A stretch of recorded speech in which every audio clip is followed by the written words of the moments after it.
Bismillahirrahmanirrahim. Assalamualaikum warahmatullahi wabarakatuh. Waalaikumsalam warahmatullahi wabarakatuh. Perkenalkan, kami dari kelompok 4. Saya Asep Permana akan berperan sebagai coach. Kemudian Pak Sandri berperan sebagai coach dan Ibu Meli berperan sebagai pengamat.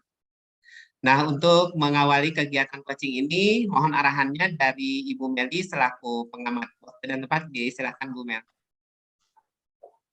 Ya, terima kasih Pak Asep. Sampai kita bertemu lagi Pak Asep. Ya, Bu. Pada kegiatan hari ini ada 3 hal yang ingin saya sampaikan. Yang pertama adalah pra-supervisi atau pra-coaching saat ini ya Pak ya. Yang kedua adalah pada saat observasi dan setelahnya adalah pasca observasi. Nah, untuk yang pra-observasi kegiatan coaching ini, kita akan mendiskusikan rubrik penilaian dalam kegiatan coaching kita, Pak. Nah, kegiatan ini saya akan memberikan sebuah rubrik di mana skala penilaiannya 1 sampai 4 dengan poin yang akan dinilai yaitu 1 kemitraan, kedua proses kreatif, yang ketiga adalah menanyakan pertanyaan berbobot. Bagaimana Pak? Siap Bu, insya Allah saya akan memenuhi kriteria itu. Insya Allah. 4 Bu. Semangat ya Pak. Semangat iya. Bu. Kemudian yang kedua, kompetensi yang mana saja yang ingin Bapak Bapak saya observasi pada kegiatan coaching hari ini, Pak? Oke, kalau yang ingin diobservasi secara penuh, saya ingin berkenaan dengan mengajukan pertanyaan yang berbobot, Bu.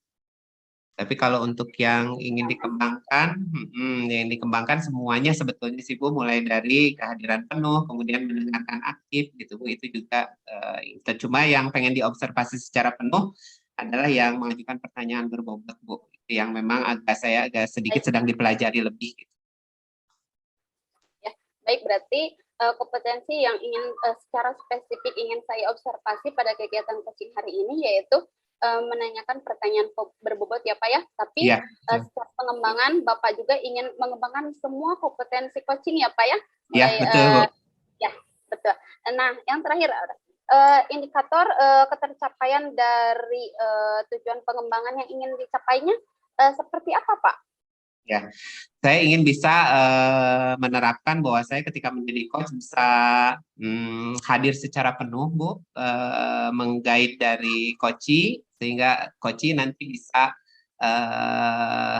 mengeluarkan ide-ide kreatifnya, kemudian juga saya mengapresiasi.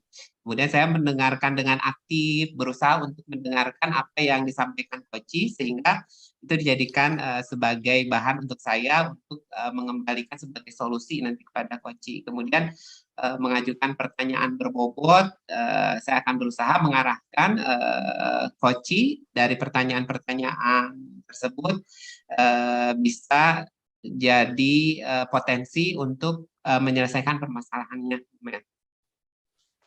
Siap, luar biasa sekali ya Pak ya. Mudah-mudahan kegiatan coaching kita hari ini terlaksana dengan lancar dan apa yang Bapak inginkan dalam pengembangan kompetensi coaching hari ini juga didapat ya Pak ya. Silakan Pak, bisa dimulai. Terima kasih. Ya. Assalamualaikum Pak Sandri.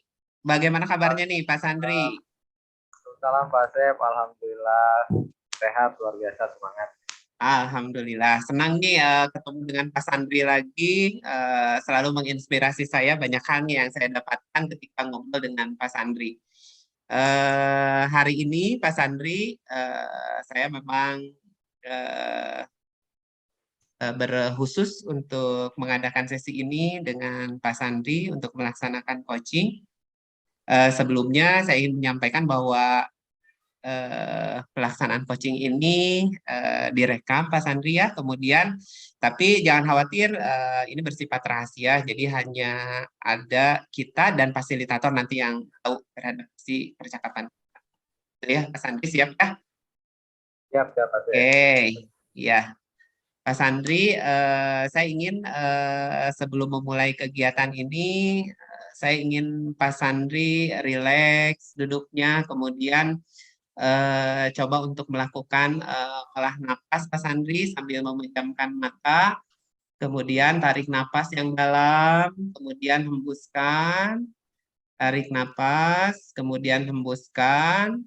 Bayangkan Pak Sandri sedang berada di tempat yang sangat nyaman. Bayangkan tubuh Pak Sandri rileks, kemudian bayangkan semua beban yang ada di dalam diri Pak Sandri bisa dikeluarkan melalui napas, sehingga semua beban itu bisa terhilangkan, sehingga Pak Sandri bisa melaksanakan coaching ini dengan sepenuhnya. Ya, cukup Pak Sandri. Bagaimana nih Pak Sandri feel-nya? Apakah lebih baik sekarang? Lebih rileks atau gimana Pak Sandri? Rileks tuh Pak Asep. Lebih siap nih kayaknya. Alhamdulillah, ya. Alhamdulillah ya. Oke nih Pak Sandri, kita kan kemarin janji bertemu ya. Apa nih yang ingin disampaikan Pak Sandri pada sesi coaching kali ini Pak Sandri? Jadi begini Pak Asep, kan dalam beberapa bulan kita sudah belajar tentang bagaimana di program PGP Pak Asep, tentang terutama tentang pembelajaran berdiferensiasi. Kita sudah dibekali dengan materi-materi bagaimana pembelajaran berdiferensiasi tersebut. Nah, saya tuh merasa Pak Asep, merasa masih kurang maksimal dalam menerapkan pembelajaran diferensiasi. Karena begini Pak Asep, ketika saya melaksanakan pembelajaran itu saya pikir memang sudah sepakat kita semua bahwa pembelajaran itu sangat baik dan akan berdampak baik pada siswa gitu ya. Nah, tapi ketika dicoba dipraktekkan ternyata untuk merancang satu pembelajaran aja satu hari gitu kan, pembelajaran di tematik kalau saya di SD Pak ya, untuk menyiapkan satu pembelajaran itu kita membutuhkan waktu yang cukup lumayan banyak. Waktu kita harus menyediakan diferensiasi kontennya kan, itu harus lumayan juga kita mencari di berbagai sumber gitu kan. Terus juga nanti ketika prosesnya kita memikirkan bagaimana, dan ketika proses pun ternyata ketika diferensiasikan seperti itu, dikelompokkan sesuai dengan gaya belajar dan sebagainya, ternyata dengan kondisi siswa yang banyak, saya 34 siswa di kelas lumayan 34 kelompokkan dengan kondisi konten yang berbeda, itu agak lumayan juga ternyata agak kewalahan bagi saya Pak. Jadi dari segi menyiapkan kontennya, ketika proses juga agak luar biasa gitu kan, belum itu penilaian. Nah ini, jadi saya tuh sudah mencoba menerapkan tapi ternyata kewalahan. Jadi saya inginnya tuh setiap hari saya ingin menerapkan diferensiasi itu Pak, menjadi diferensiasi. Ternyata tadi saya sampaikan untuk satu hari aja itu cukup menyita banyak waktu nih Pak. Nah ini saya mau minta terusnya seperti apa nih Pak? Oke, luar biasa nih Pak Sandri.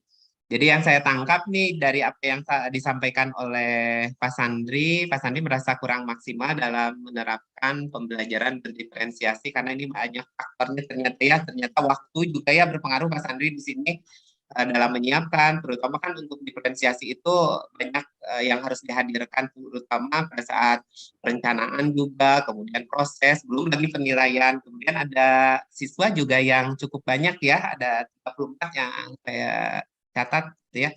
Nah ini menjadikan kesulitan tersendiri bagi Pak Sandri dalam menerapkan pembelajaran diferensiasi, begitu ya Pak Sandri ya? Betul Pak. Siap, oke.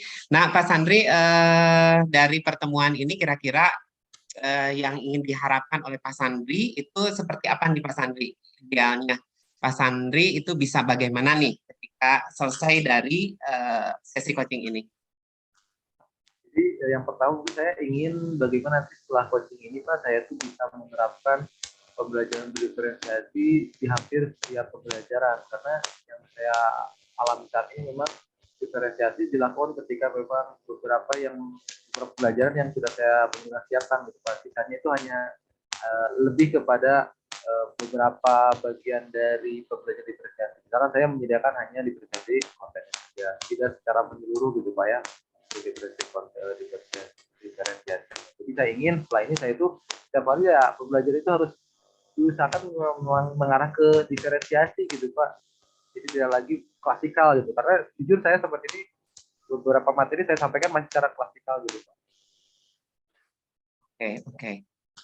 Oke, jadi yang ingin dicapai adalah ingin pembelajaran berdiferensiasi itu diterapkan secara konstan terus ya, dari ke hari itu selalu menerapkan pembelajaran berdiferensiasi, begitu ya Pak Sandri ya? Oke, luar biasa sekali ini keinginannya. Mantap sekali, ini mudah-mudahan bisa ditiru oleh semua orang nih. Ini menginspirasi soalnya ini menerapkan pembelajaran berdiferensiasi secara konsisten. Nah, Pak Sandri kalau melihat secara ideal nih, idealnya nih Pak Sandri untuk mewujudkan penerapan pembelajaran berdiferensiasi secara konsisten itu idealnya seperti apa sih harusnya kita sebagai guru gitu Pak Sandri? Kalau saya sendiri melihat Pak, idealnya memang ya tadi kita tuh membuat perencanaan yang baik setiap pembelajaran yang kita lakukan. Rencananya baik, artinya dari segi kontennya sudah kita rencanakan, kita siapkan dengan baik, prosesnya kita pikirkan dengan matang, nanti ya harapannya nanti hasil belajar dan proses belajarnya pun akan jauh lebih baik daripada pembelajaran praktikal. Oke, kalau saya ingin tahu nih Pak Sandri, kalau dari coaching ini nanti Pak Sandri inginnya menemukan ide baru atau cara untuk menerapkan supaya bisa konsisten, atau ide-ide gimana nih saya supaya bisa merencanakan, atau cara-cara untuk menerapkan gimana nih kalau secara spesifik, lebih ke arah ide atau lebih ke cara nih Pak Sandri? Ya, jadi Pak saya ingin bagaimana saya nanti bisa secara konsisten, Pak, secara konsisten menerapkan pembelajaran diferensiasi. Kan tadi saya dihadapkan pada posisi realnya seperti itu gitu Pak. Jadi menyita banyak waktu lah gitu Pak persiapan. Karena saya keinginan tuh ada gitu, tapi ketika dihadapkan realita, saya ternyata seperti itu. Jadi agak-agak ya jadi ragu nih gimana pembelajarannya nih. Jadi kemungkinan ya gitu tadi yang saya lakukan jadi, akhirnya jadi kadang diferensiasi, kadang klasikal, seperti itu terus Pak. Jadi saya ke depan juga punya keinginan kuat supaya prinsip diferensiasi ini bisa diterapkan nih Pak. Oke. Tadi saya mencatat ada 2 poin untuk menerapkan idealnya seperti apa. Pertama, Pak Sandi menyampaikan membuat perencanaan yang baik, mungkin ya. Kemudian itu yang pertama ya, perencanaan yang baik, kemudian penerapan proses berdiferensiasi. Nah, dari 2 ini Pak Sandri kira-kira yang paling memungkinkan untuk diterapkan dalam waktu dekat yang mana nih, dari apakah Pak Sandri fokus ke perencanaan atau lebih cenderung ke proses memikirkan konten dan sebagainya untuk mewujudkan proses berdiferensiasinya seperti apa gitu Pak Sandri? Apakah lebih ke perencanaan atau ke prosesnya nih Pak Sandri? Saya lebih cenderung ke proses sih Pak. Jadi bagaimana dalam prosesnya nanti muncul konsep diferensiasi. Jadi itu yang jauh lebih penting kan nanti bagaimana proses diferensiasi belajarnya juga untuk itu Pak. Oke, berarti kita akan fokus ke proses ya Pak Sandri, bagaimana kita menghadirkan pembelajaran diferensiasi itu secara proses di kelas mungkin. Nah, Pak Sandri, kalau secara ideal nih, untuk menghadirkan pembelajaran berdiferensiasi secara proses nih, kira-kira Pak Sandri harus mempersiapkan apa nih untuk supaya prosesnya itu bisa terwadahi yang proses diferensiasi tadi Pak Sandri. Kira-kira Pak Sandri akan melakukan apa nih untuk kesiapan proses ini?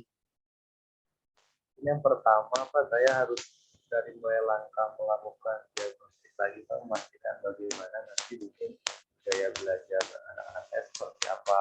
Selanjutnya nanti harus melakukan pemetaan kembali kemampuan anak, supaya kemampuan dasar anak, siapa mereka belajar untuk mencapai itu. Diagnostik dulu gaya belajarnya, kegiatan belajarnya, baru nanti ke tahap untuk saya baru menyesuaikan konten apa yang sesuai dengan masing-masing gaya dan kegiatan belajar mereka. Itu yang terbayang sejauh ini Pak. Oke, berarti kalau saya tangkap tadi yang disampaikan oleh Pak Sandi akan melakukan pemetaan, termasuk di dalamnya adalah gaya belajar dan kemampuan ya. Kemudian juga untuk proses nanti berbicara mengenai konten ya, Pak Sandi, konten apa saja yang nanti mungkin akan dibuat berdiferensiasinya. Nah, kira-kira nih Pak Sandri, lebih spesifiknya Pak Sandri akan melakukan pemetaan gaya belajar dulu atau lebih cenderung ke konten nih, Pak Sandri? Kalau Lebih saya kepada spesifikkan lagi. gaya belajar dulu mungkin sih, Pak. Gaya belajar. Oke, gaya belajar. Oke. Nah, idealnya nih Pak Sandri nih, ketika kita mau mengidentifikasi gaya belajar siswa, kira-kira Pak Sandri melakukan apa ya untuk mengidentifikasi bahwa anak ini memiliki gaya belajar yang spesifik A, spesifik B, spesifik C, visual, kinestetik, auditori. Misalkan Pak Sandri akan melakukan apa nih untuk menemukan gaya belajar pada siswa? Yang pertama mungkin basis datanya itu yang pertama dari pengamatan saya, Pak, karena memang kita sudah berjalan hampir 3 bulan ya pembelajaran siswa itu. Satu basis datanya adalah hasil pengamatan ketika sehari-hari pembelajaran seperti apa, dan diperkuat mungkin nanti saya harus menyiapkan juga instrumen diagnostik apa berupa pertanyaan-pertanyaan juga mungkin yang nanti bisa memetakan bagaimana gaya belajar mereka mungkin, Pak. Jadi harus ada instrumen pemetaan. Saya harus menyiapkan pengamatan.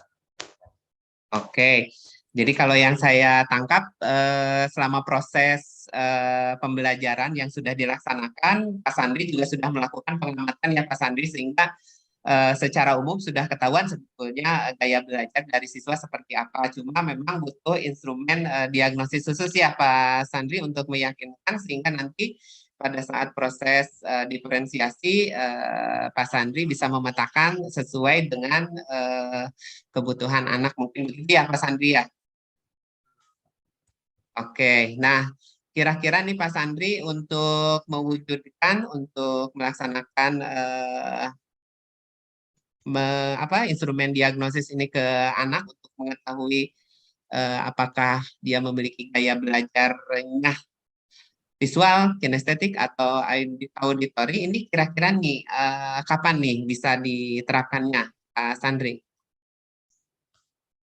Rencananya mungkin Pak di minggu ini saya akan mencoba mencari berbagai referensi. Sekarang ada beberapa hari kan, baru ke depan saya akan coba cari referensi terlebih dahulu, dan nanti mungkin di hari Senin minggu depan saya coba sampaikan gitu Pak analisis diagnostiknya kepada anak-anak ya, yang tepatnya mungkin nanti bisa ditemukan data yang lebih kuat lah dari sekedar pengamatan yang saya lakukan. Oke, siap. Berarti minggu ini Pak Sandri akan mencari referensi mungkin ya untuk menentukan instrumen diagnosisnya Pak Sandri ya, agar diperoleh data yang akurat. Kemudian nanti minggu depan akan dicoba diterapkan mungkin Pak Sandri ya untuk melihat, untuk menerapkan tadi instrumen sehingga nanti anak bisa terdeteksi dengan baik. Oke, Pak Sandri, kira-kira untuk mewujudkan hal ini, sumber daya apa nih di sekolah yang bisa dimanfaatkan oleh Pak Sandri untuk membantu proses pemetaan dari gaya belajar anak ini, Pak Sandri? Mungkin nanti saya coba akan diskusikan juga dengan rekan-rekan yang lain. Barangkali ada rekan-rekan di sekolah yang memang sudah punya instrumen yang cukup valid Pak untuk pemetaan tersebut. Jadi saya akan coba ke rekan-rekan dulu Pak, atau mungkin nanti saya coba menggunakan sekolah barangkali ada yang secara valid saya untuk disampaikan. Yang kedua mungkin nanti saya akan coba juga ya mencari referensi dari berbagai sumber lah, karena kan caranya kita banyak Pak, bisa dari YouTube dari berbagai situs, website. Saya akan coba lakukan itu Pak dari rekan-rekan sekolah. Nanti saya coba akan berselancar gitu, coba cari instrumen yang kiranya memang kuat untuk digunakan. Oke, jadi nanti Pak Sandri akan berkoordinasi dengan rekan dan kepala sekolah ya. Pak Sandri kemudian akan mencari referensi ya Pak Sandri untuk mewujudkan hal ini. Oke, Pak Sandri, kalau melihat nih Pak Sandri dari awal percakapan kita sampai dengan sekarang nih, apa yang bisa diambil oleh Pak Sandri dari percakapan kita dari awal sampai saat ini, Pak Sandri? Dari berdasarkan percakapan yang dilakukan tadi, jadi dari awalnya itu saya masih merasa kebingungan lah, kadang kebingungan dalam menerapkan proses pembelajaran diferensiasi ini, tapi setelah tadi proses coaching, alhamdulillah menemukan ya jadi hal apa dulu yang bisa kita lakukan, mulai terpetakan itu ya betul-betul kita harus mulai dulu dari sini gitu kan. Jadi dia merasa tercerahkan, jelas jadi apa yang akan saya lakukan untuk menuju tujuan saya itu, melakukan upaya diferensiasi. Mulai dari tadi pemetaan daya belajar, nanti baru berlanjut ke diferensiasi konten yang disediakan dan sebagainya. Jadi alhamdulillah sudah mulai terlihat terang jalannya Pak untuk menuju ke tujuan awalnya tadi. Oke, luar biasa Pak Sandri. Pak Sandri berkenaan dengan ini kalau secara singkat nih, secara poin per poin nih, apa yang akan dilakukan Pak Sandri pada minggu ini, kemudian minggu yang akan datang, poinnya apa nih yang penting akan dilakukan oleh Pak Sandri? Oke, yang pertama saya akan berkoordinasi dengan guru terkait instrumen itu Pak, instrumen pemetaan, juga saya coba belajar mencari berbagai referensi dari media lain juga. Yang pertama, yang kedua di hari Seninnya saya akan coba terapkan itu dan terapkan bagaimana yang sudah saya dapatkan dan nanti saya coba analisis, saya petakan dan di hari berikutnya saya akan setelah dapat pemetaan nanti akan saya coba menyediakan berbagai konten yang sesuai dengan hasil pemetaan tersebut, apakah sesuai yang seperti ini siapa saja, sesuai yang kreatif siapa saja, yang habis dari siapa saja, supaya saya akan coba katakan pemetaan, saya coba siapkan kontennya dan prosesnya akan lebih disesuaikan. Itu Pak.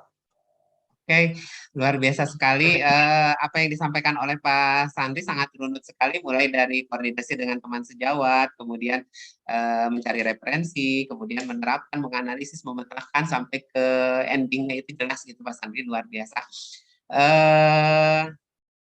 Saya tidak sabar gitu ingin melihat gimana nih endingnya nanti progres dari apa yang diterapkan oleh Pak Sandri. Kapan nih kita bisa ketemu lagi nih untuk coaching lagi? Saya ingin apa ya? Kalau minggu ini Pak Sandri mencari referensi, minggu depan menerapkan. Berarti 2 minggu lagi mungkin Pak Sandri kita bisa bertemu kembali ya, Pak Sandri. Siap Pak. Kalau 2 minggu lagi akan selesai saya laksanakan tahapan-tahapan yang hasil percakapan kita kali ini Pak. Oke, terima kasih Pak Sandri. Salam sukses selalu, salam sehat. Mudah-mudahan Pak Sandri tadi bisa mewujudkan apa yang diinginkan, yaitu menerapkan pembelajaran diferensiasi ya Pak Sandri. Sukses selalu untuk Pak Sandri. Ya, terima kasih banyak Pak Asep, luar biasa. Ya. Terima kasih. Wassalamualaikum warahmatullahi wabarakatuh. Kegiatan coaching yang luar biasa, Pak Asep, Pak Sandri. Saya ke Pak Asep ya, Pak Asep ya. Oke, siap Bu. Nah, tadi kompetensi yang ingin Bapak kembangkan ya Pak ya, yang secara spesifik ingin saya observasi adalah membuat pertanyaan yang berbobot. Nah, dari tadi kegiatan coaching tadi, apa yang menjadi indikator bahwa pengembangan kompetensi membuat pertanyaan berbobot Bapak itu sudah Bapak lakukan, yang mana saja Pak? Saya berusaha mendengarkan dengan aktif, jadi saya berusaha mencari kata kunci dari apa yang disampaikan oleh Koci, jadi sesuatu yang ada penekanannya dari kata-katanya atau sering diulang, kemudian saya buat catatan khusus untuk dijadikan konfirmasi sebagai penguat nanti untuk menyelesaikan permasalahannya. Kemudian saya juga mencoba merangkai fakta-fakta. Jadi faktanya memang permasalahan ini sangat lebar, jadi saya spesifikkan mungkinnya di dalam hal ini supaya realnya itu bisa dicapai. Jadi memang target coach ini tidak selesai sampai di sini saja, tapi ini mungkin ada proses-proses selanjutnya untuk menyelesaikan permasalahan lebih rinci lagi. Jadi saya spesifikkan. Kemudian saya juga menyampaikan pertanyaan-pertanyaan terbuka sehingga coach itu bisa menyampaikan ide-ide dan gagasannya itu tanpa dibatasi oleh pertanyaan-pertanyaan yang sempit gitu. Saya berusaha untuk terbuka. Kemudian saya juga berusaha untuk menempatkan pertanyaan-pertanyaan saya itu pas dengan timingnya. Saya berusaha untuk memberikan jeda sedikit untuk Pak Sandri berpikir, Pak Sandri untuk menyelesaikan pembicaraannya tanpa memotong apa yang disampaikan oleh Pak Sandri gitu. Mungkin itu Bu Mel. Benar ya Pak ya, luar biasa sekali karena jawaban Bapak ternyata sama dengan apa yang sudah saya amati dari kegiatan coaching tadi ya Pak. Pertanyaan-pertanyaan berbobot yang Bapak sampaikan pada coach itu dapat menonton coach untuk dapat mengatasi masalah yang dihadapinya sendiri sesuai dengan potensi yang coach miliki ya Pak ya. Ya, jadi betul. Terima kasih. Iya, berarti kompetensi yang ingin Bapak kembangkan ternyata bisa dilaksanakan dengan baik ya Pak. Ya. Nah, selain itu saya juga mendapatkan catatan yang lain dari kegiatan coaching tadi. Yang pertama, luar biasa Bapak sudah menerapkan teknik stop untuk membuat present ya, kehadiran penuh baik untuk coachingnya ataupun untuk Bapak sendiri mungkin ya Pak ya. Ya, sehingga kegiatan coaching tadi benar-benar pure terlepas dari energi negatif yang dibawa sebelumnya atau membuat rileks kita untuk menghadapi kegiatan coaching yang tadi ya Pak ya. Ya, selain itu juga saya amati bahwa kegiatan coaching tadi sudah sesuai dengan alur tirta ya, mulai dari tujuan, kemudian identifikasi, rencana aksi, dan tanggung jawabnya sudah muncul. Nah, Bapak juga ternyata selain dapat menghadirkan present gitu ya Pak, baik untuk Bapak dengan coachingnya, tadi Bapak juga ternyata sudah sangat mampu untuk dapat menjadi pendengar yang aktif Pak. Jadi mulai dari menerima dan mendengarkan informasi dari coachingnya, kemudian menyebutkan kata-kata kunci yang coach ucapkan, juga mengapresiasi baik itu secara verbal ataupun secara non verbal pada jawaban-jawaban coach. Bapak tadi sering mengucapkan oke gitu ya Pak, kemudian luar biasa, terus sambil mengamati mendengarkan jawaban coach Bapak ngangguk-ngangguk ya Pak. Nah selanjutnya juga Bapak itu mengecek pemahaman Bapak dengan menanyakan kembali jawaban yang sudah coach sampaikan dengan cara meringkasnya ya Pak ya. Yang terakhir adalah benar sekali pertanyaan berbobot yang Bapak berikan pada coach ternyata sangat efektif untuk membuat coach menemukan ide-ide gagasan baru untuk dapat mengatasi masalahnya sendiri ya Pak ya. Luar biasa sekali dari saya catatannya cukup begitu. Yang terakhir nih Pak nih, tadi kalau dari hasil coachingnya nih, meskipun dari ketiga kompetensi coaching itu sudah sangat luar biasa, mungkin udah bagus, tapi ada nggak kompetensi yang mana sih yang ingin Bapak sangat ingin tingkatkan lagi nih, menurut Bapak sendiri, Bapak kurang nih di kompetensi yang ini gitu Pak? Coba memang saya ada hal yang ingin saya lebih tingkatkan, yaitu tetap masih di pertanyaan berbobot. Saya ingin agar ide-ide itu bisa muncul secara natural. Jadi tanpa saya harus berpikir, tanpa saya harus larak-lirik catatan lagi. Karena saya sambil mendengarkan, saya berusaha untuk membuat catatan-catatan Bu, karena memang untuk mengingatkan saya gitu. Tapi tetap saya berusaha untuk hadir penuh dengan menatap coach, tapi saya sambil melakukan pencatatan-pencatatan. Nah, ini saya masih butuh proses agar bisa lebih natural keluar, jadi tanpa ada catatan, tanpa ada apapun, nanti saya bisa idenya itu langsung muncul gitu Bu ke depannya. Seperti itu sih Bu, saya ingin lebih natural gitu ketika mengajukan pertanyaan berbobot. Ya, semoga keinginan Bapak untuk lebih meningkatkan bagaimana cara untuk membuat pertanyaan berbobotnya bisa terwujud. Wassalamualaikum warahmatullahi wabarakatuh. Waalaikumsalam warahmatullahi wabarakatuh. Demikianlah presentasi demonstrasi coaching dari kelompok 4. Billahi taufiq wal hidayah. Assalamualaikum warahmatullahi wabarakatuh. Waalaikumsalam warahmatullahi wabarakatuh.